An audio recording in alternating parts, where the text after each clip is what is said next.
All right, so it's 10:04 on Thursday, August 6th. We'll call to order the special meeting of the Monterey Peninsula Community College Board of Trustees.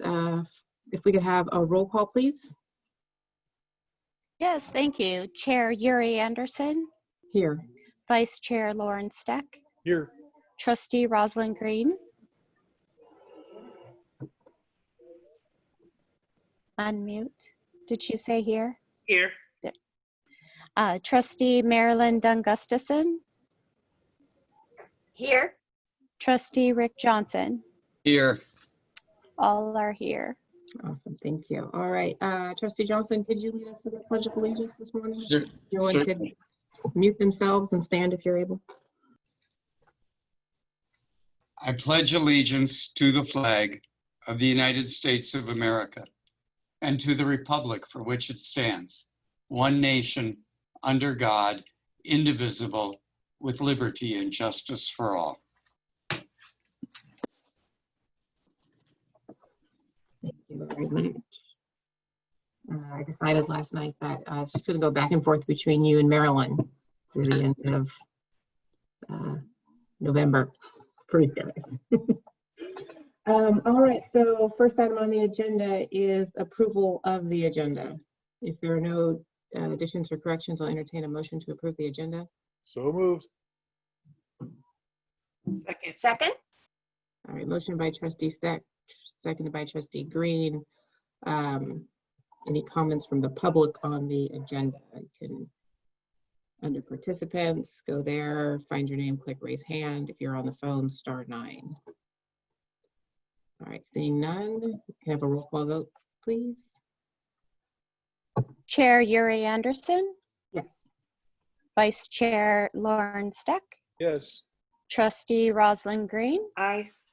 Trustee Marilyn Dunn Gustafson, Aye. Trustee Rick Johnson. Yes. It is unanimous. Thank you. All right, so next on the agenda is item 2A, public comment. If there's any member of the public who would like to make a comment on an item not on today's agenda, but within the purview of this board, you may have 3 minutes to do so. Just raise your hand.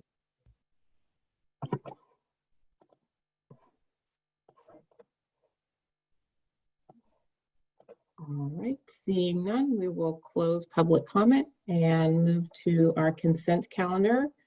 There's one item on consent, or I guess it's technically to approve, in the minutes of the special meeting from July 30th. Does the board have any questions or comments on the consent calendar? All right, any member of the public have a comment on the consent calendar? Seeing none, I'll entertain a motion to approve. So moved. So moved. I heard a motion by Trustee Johnson. Marilyn, can we use you as a second? Second. All right. Second. Roll call vote, please. Chair Yuri Anderson, Yes. Vice Chair Lauren Steck, Yes. Trustee Rosalind Green, Aye. Trustee Marilyn Dunn Gustafson, Aye. Trustee Rick Johnson. Aye. Unanimous. Great, thank you. All right, so now we're on to new business, item 4A. So we have an information and discussion item, and I'm going to briefly kick it off before I ask our consultant, Dr. Llewellyn from CCSS, to provide some information to the board. Dr. Llewellyn and Dr. Smith reached out to Marilyn and I as the ad hoc to indicate that they were having questions from potential candidates for our superintendent president search related to compensation, and they needed some additional information from this board on how to answer those questions. So we're not giving any direction today. We're not making any final determination on salary. That would be done through negotiation with whomever our final candidate is, but we did just want to give our consultants some additional information so they can answer that question to the best of their ability as different folks express interest in our position. So with that, I'll turn it over to Dr. Llewellyn to review some of the materials that CCSS has provided to us before we can have some discussion as a board. Will? Well, thank you, and good morning, everyone, and thanks for taking the time to do this morning. As Board Chair Anderson mentioned, we have been getting a considerable number of inquiries from prospective applicants for the position, and one of the questions that certainly has been coming up is on the issue of compensation. And I want to echo what the board chair mentioned also, that in no way are we trying to get in the way of the board's right to negotiate compensation with a successful candidate. That is certainly in the board's purview, and we're certainly not trying to get in the way of that. But at the same time, we're having a little difficulty providing any feedback to the prospective applicants when it comes to compensation. Obviously, the position announcement states very clearly that compensation and benefits and all that will be ultimately negotiated with the governing board, or between the governing board and the successful candidate. But I think it's no secret that as people are doing their homework, particularly people not from the area, it's not too hard for them to figure out and see the data and look at the information regarding cost of living and so forth associated with living in the region, and particularly on the Monterey Peninsula.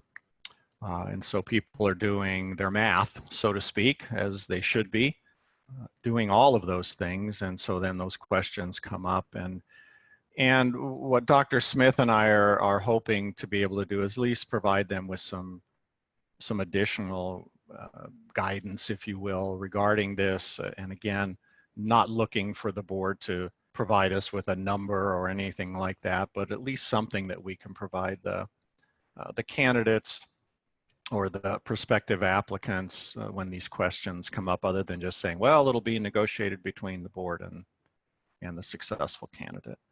And so I provided some information that comes from some statewide surveys that are done on a regular basis, primarily through the Association of California Community College Administrators Group, ACA, affectionately known as ACA.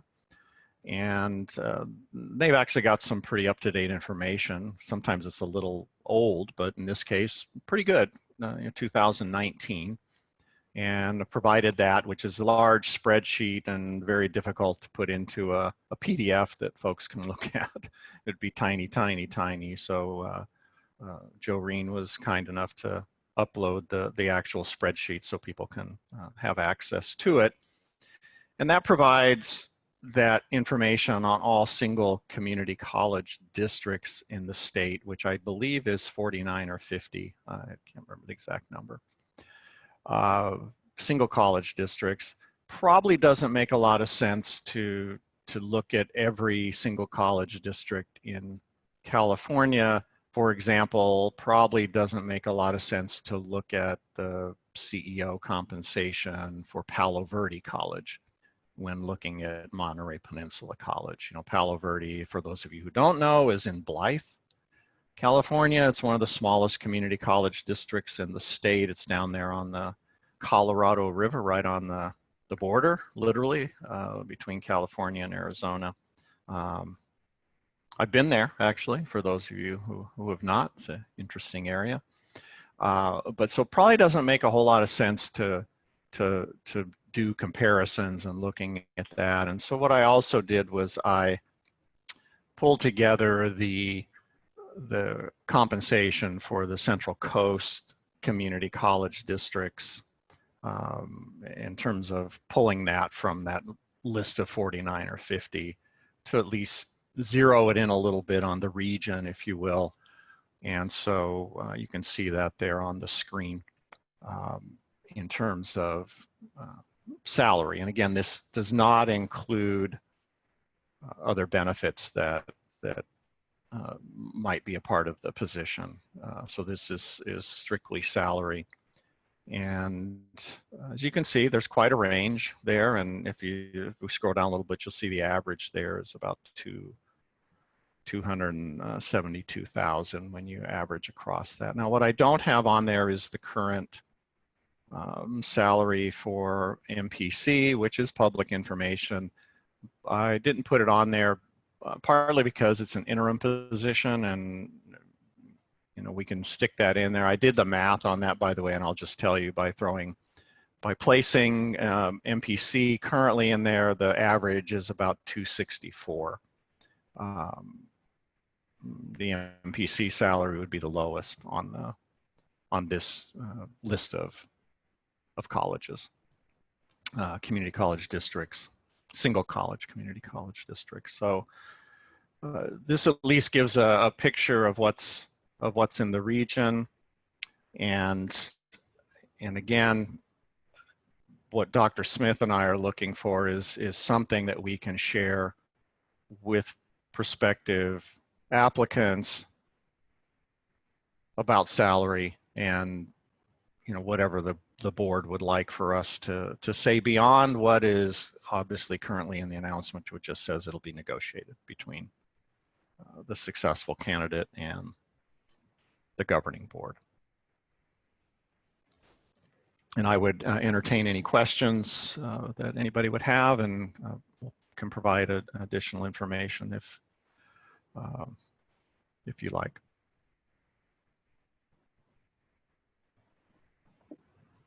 Thank you. Well, does any member of the board have any questions?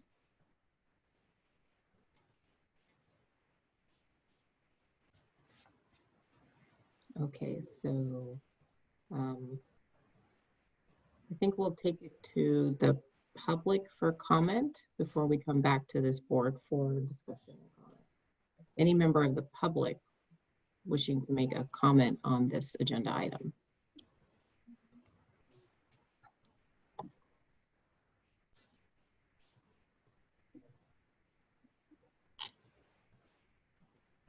All right, seeing no hands, we'll bring, Scott Gunter. So I believe Dr. Llewellyn mentioned that no other compensation benefits were included in this sheet as well, which includes insurance, other perks, cell phone, whatever other allowances are included. Is that correct?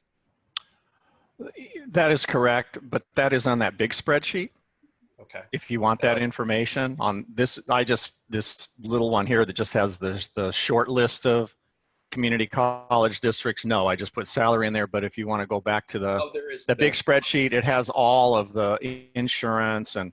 My apologies. No. It's a great question, and auto allowance and some districts actually have a housing allowance. Correct. For some, not very many, but if you look on there, you'll see that.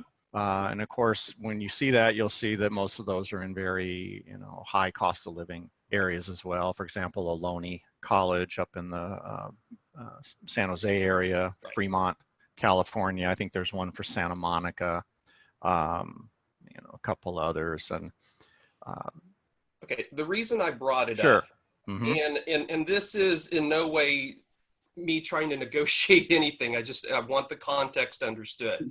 That when contracts are negotiated between classified or faculty, we are constantly reminded about our fantastic health benefits because we're self-insured, and they are excellent, which is one of the reasons why we've heard many times that we can't afford to increase your salary. Understood. Again, I'm not making a negative comment or any way negotiating. It's just, I want to bring that up because I can guarantee you that this conversation will get back to me as one of the classified members on this board, which I am very, very pleased and proud to be on and part of this process.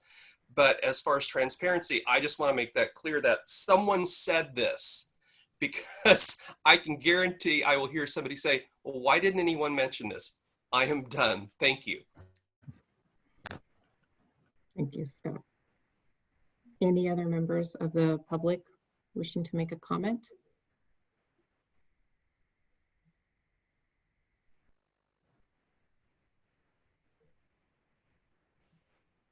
All right, seeing none, we'll close public comment on this item and bring it back to the board for discussion.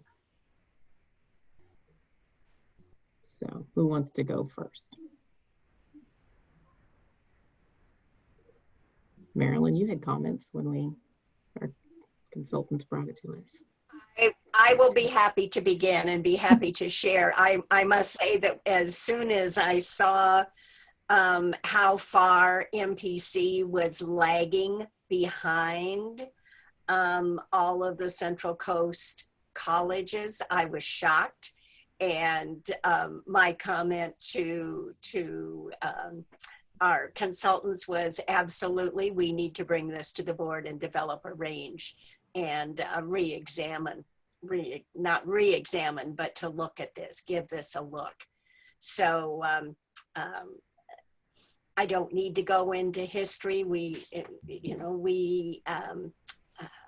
as a board did not give raises to staff and faculty, and therefore we did not give raises to our CEO. And when we hired our interim, that just continued at the same rate. And it's now time for us to look.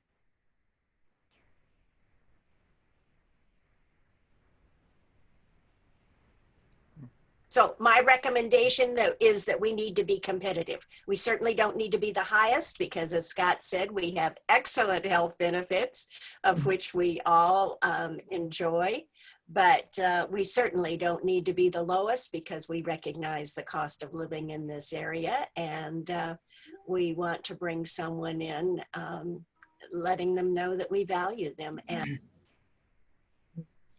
Will, can you tell us a little bit about any context on the candidates that we're seeing, or? Yeah, I mean, I can comment sort of generally about what we're seeing and in terms of inquiries, and ultimately, hopefully, many of those will turn into viable applications. We don't know that until August 31st, ultimately, and as you know how these things work, and a lot of those will pour in at the last minute. That's just the way the world works with this kind of stuff, and some will be in early and many will wait till that, the 11th hour.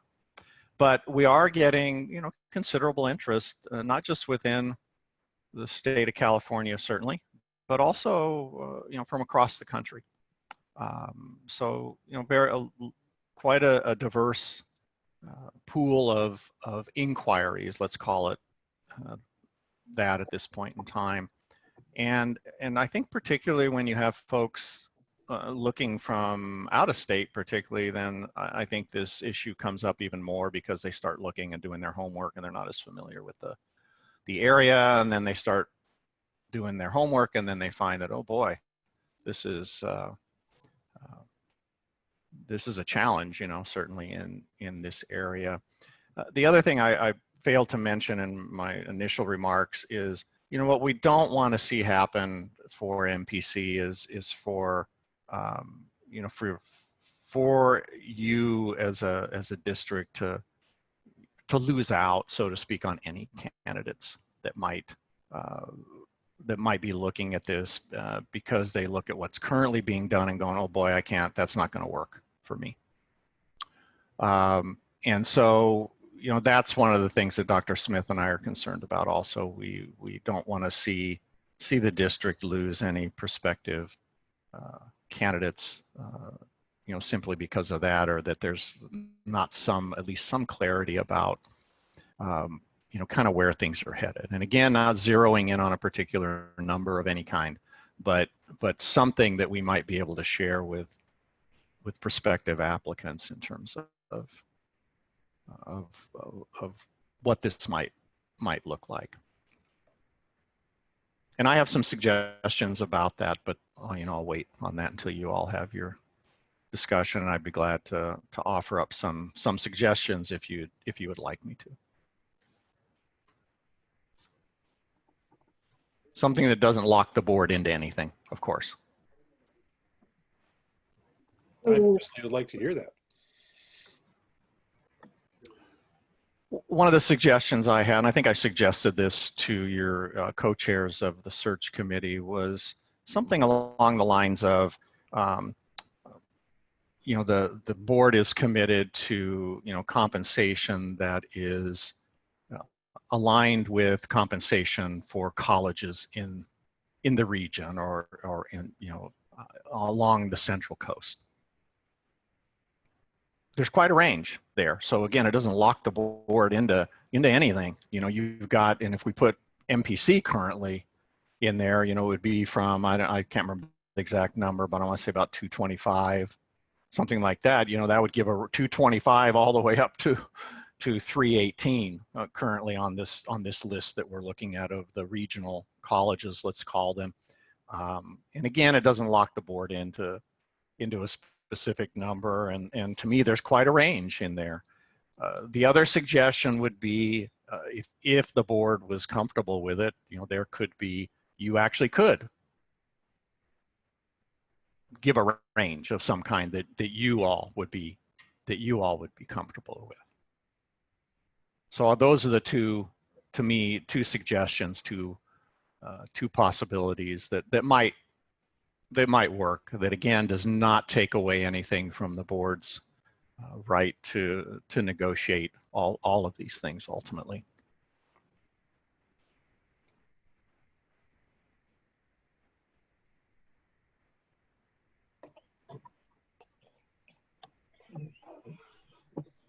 Lauren, go ahead, Lauren.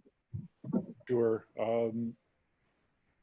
Well, I think the first suggestion that we're committed, we could show a range. I mean, clearly all the information that's available on the screen right now is also public knowledge, as is the compensation of our current interim president. So I don't see any problem whatsoever with putting MPC in there and saying, well, we're, you know, this is the range of what happens on the Central Coast. That doesn't tell us that we're going to be at 318 or at 500, or doesn't, and it also doesn't say we're going to be at 67,000. I have no problem showing this kind of a thing, allowing the committee and the consultants to show this kind of a thing. I wouldn't want to go much more than that. I wouldn't want to put a range in from us, because that means we'd be tied to that range. And I think who we get and how much we pay is very much determined by the negotiation and very much determined by the qualifications of the people.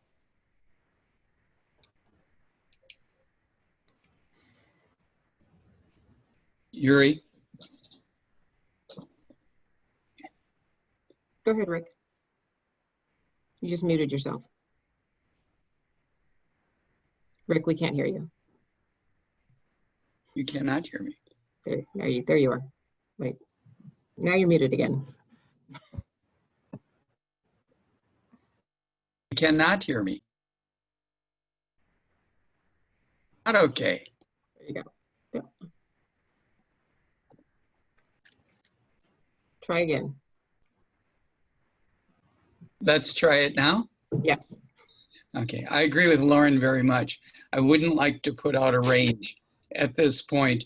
I also would like to see the numbers where we include the benefits, just so that as we're making comparisons ourselves. But I think this comes down to the time we negotiate. And right now, I'd hate to see a range where we would then end up bringing somebody in at the lower part of that range. Right now, let's kind of stay the course, but show ours and with benefits, is just my feeling.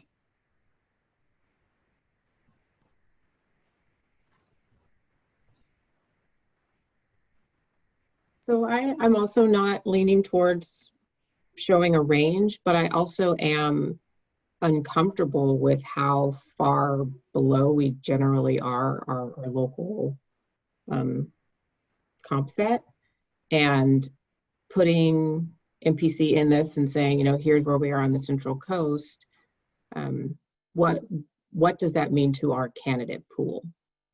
So I guess I'm closer to where kind of what Marilyn was articulating, a desire to be coming more in line with our comparables in the area, and being able to share that. So even if we shared, here's what it is, but that we are, you know, looking to try and move someone or move our position more in line is, I mean, because if we add benefits and to this, you add them to everyone and we still fall below significantly to what it's going to look like. So you can't just add it for us and not for everybody else and call that fair. And I would hate to see us lose potential candidates because of being so far below our neighbors, and we really are. So, Yuri, if I might, I guess I also need to know what we can afford. yeah, it's a good question. Yeah.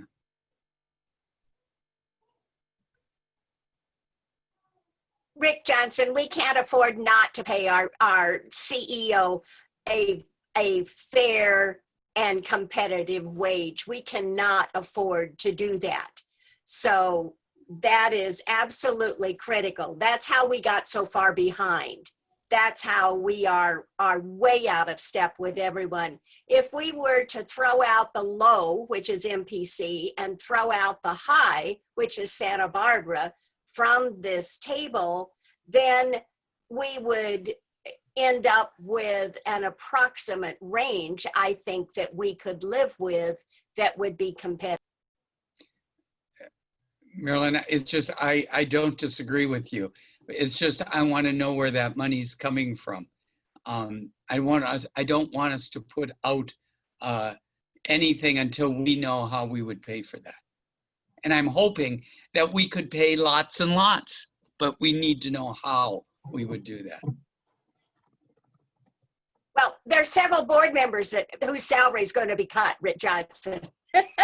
The long-term board members are getting off the board, so our salary will be cut. It can come from us. And I would gladly donate mine to it right now. Zero Lauren, if you can take away zero is zero. Lauren? So I merely wanted, I think Marilyn didn't exactly misstate, but I wanted, for the benefit of those people who are listening, I think I want to go back for just a second and remind us why we have the salaries that we have. And the reason we have the CEO salaries we have is not because we were trying to lowball anybody, but we had significant financial problems a period of time ago.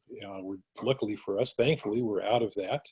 But we had a president who did not want to take any kind of a salary increase when the faculty and staff were not getting any kind of increase. And so he never raised his salary. And that's because he felt that it would be inappropriate for him to raise his salary at that time. That's the reason why the salaries recently have been lower than other districts, because other districts have given increases. So I just want to, I don't think Marilyn meant to misstate anything, but the way I listened to her, I thought she was saying there was some other cause why we were low, but I think that's the reason why. So one of the things I'm not seeing in this table that is public information is the educational benefit that we have negotiated with our current interim superintendent president, which actually isn't PERSable income, but is part of additional salary. So Steve, I don't know if you happen to have that information available to you right now, or Lauren, you were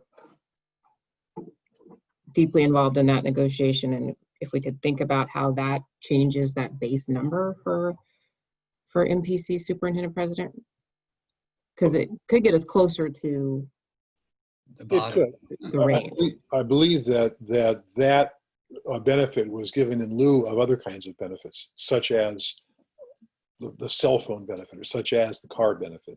That was how it was negotiated. So as you earlier said, if you have that same chart, but you add the benefits component of it, then that gives maybe a fairer picture, and everybody else has benefits as well. So that was the benefit that we negotiated.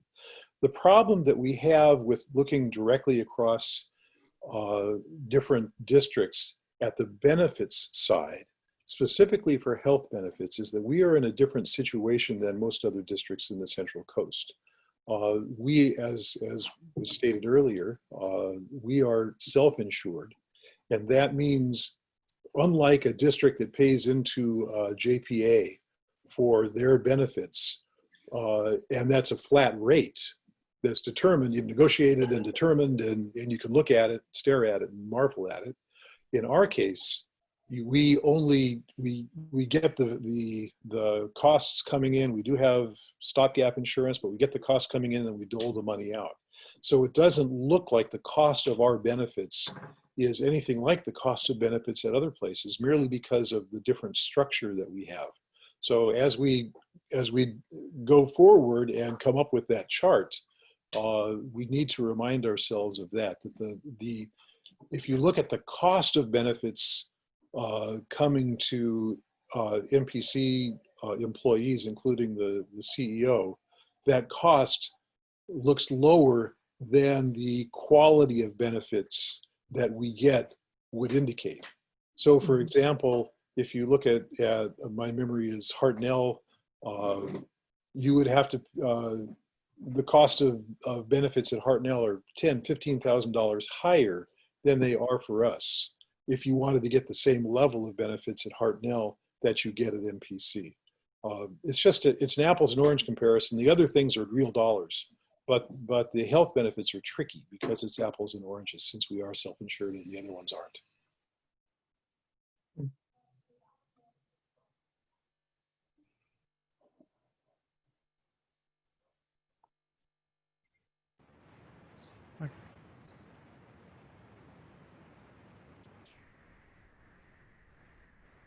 Bill, did you want to respond to what Lauren was saying before we hear from Trustee Green?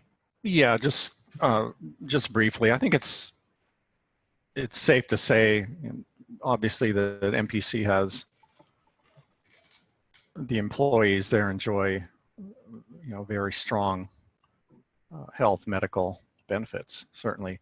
But I think it's also safe to say that most community college districts also do, regardless of what the pay, how they're compensated, how it's paid, whether it's self-insured or whether through a JPA or whatever it is. I mean, I think it's safe to say that most community college districts have really outstanding, medical benefits for their employees. And typically the CEO just enjoys those same benefits. That's typically the way that works. Although the CEO is treated a lot differently in other respects, when it comes to those kinds of benefits, they're typically aligned with the rest of whatever the other employees are getting. So Will, just a quick response to that. Yes, I don't disagree with what you're saying. Everybody gets benefits, but the difference between us, and you'll remember Hartnell better than we do, but in our case, for example, as you may or may not know, since you're a consultant rather than working within our district, our employees have a copay, but there's no money taken out of their paychecks for any of their benefits. And with no money taken out of their paychecks for any benefits, our employees have health insurance for themselves, for their spouses, for all of their dependents, all for free. And it's the hospitalization component, for example, which is just one piece of it. MPC's compensation, I believe, is 95.5, which means that MPC pays for 95% of your hospitalization and you're paying for 5.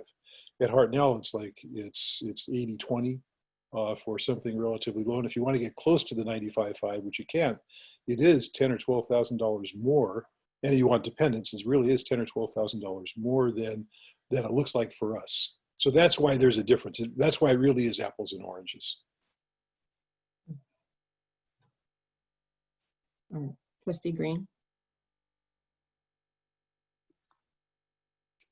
Yeah, I was just going to say, as I continue to grow and learn with this board, the background knowledge of why the wages are so low was very helpful in giving clarity, and I appreciate that. But it is still very concerning that our wages do not look competitive. And so I think that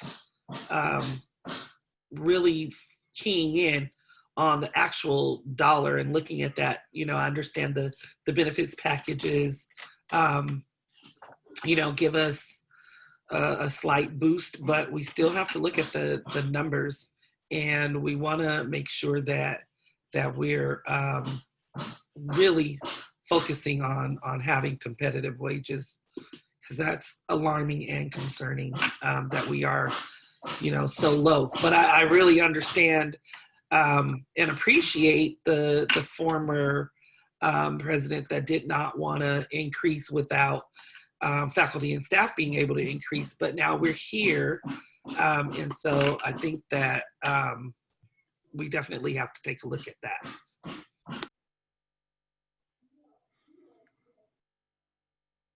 Okay, so we need to try and walk away from this meeting with providing some level of clarity to our consultants as they navigate this question. And I don't hear a clear consensus amongst the board. Generally, there is recognition that our compensation is below our neighbors and our comparables, and a recognition that that impacts our ability to recruit and retain talent. And but I hear somewhat of a split in terms of, let's just show what the numbers are and have the negotiation conversation later, versus what I heard as a potential suggestion from Dr. Llewellyn of saying the board is committed to compensation more in alignment with the averages or something closer to this comparable set. And I'm trying to figure out, how do we get to something that they can share confidently with inquiries. So it was, I heard more of Rick and Trustee Johnson, Trustee Stack in the, let's just show what the numbers are and go there. Rick, did I not hear you correctly? You couldn't hear me because I couldn't figure out how to unmute. No, I don't want to show numbers, and I would be very comfortable with the takeoff from Dr. Llewellyn of, we are committed to being in the ballpark, at least in the average of what it is, but that those numbers will come out as we negotiate. Does that make any sense? I mean, just, yes, I mean, we recognize where it is, but to come to a number will happen during negotiations. Yeah. So whatever camp you want to put me in. Well, so I guess I heard you closer to what Dr. Llewellyn was recommending, that we want to be more in the ballpark of our neighbors, but we will ultimately, retain that right to negotiate. But You said what I was trying to say. Thank you. I said what you said. You don't listen to yourself, Rick.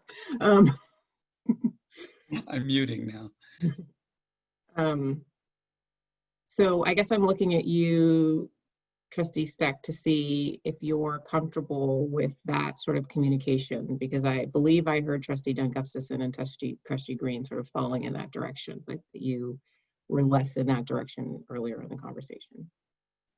I'm not sure yet I quite understand what we're talking about, because the first thing I thought that, so Dr. Llewellyn came up with two recommendations. One was, we're committed to something fairly general, and then the other one was a fairly more specific alternative. I lean toward the more general recommendation of his, that rather than the specific, and I interpret the specific to mean a harder thing. These are the number limits. I don't want to do a number limit kind of a thing. Don't want to go below this or above that. I think that handicaps us in terms of how we can negotiate. But of course, we're all committed to. I'm committed too to fair compensation, and the only way you tell fair compensation is by looking at the comps. Okay. So and I'll look to my colleagues to correct me if I'm wrong. I believe I was generally hearing the favor towards the first sort of, not necessarily recommendation, but suggestion from the consultants, which is what, Lauren, you characterized as the more general. So I didn't hear anybody say we want to give a specific range that we were looking to, but that we're committed to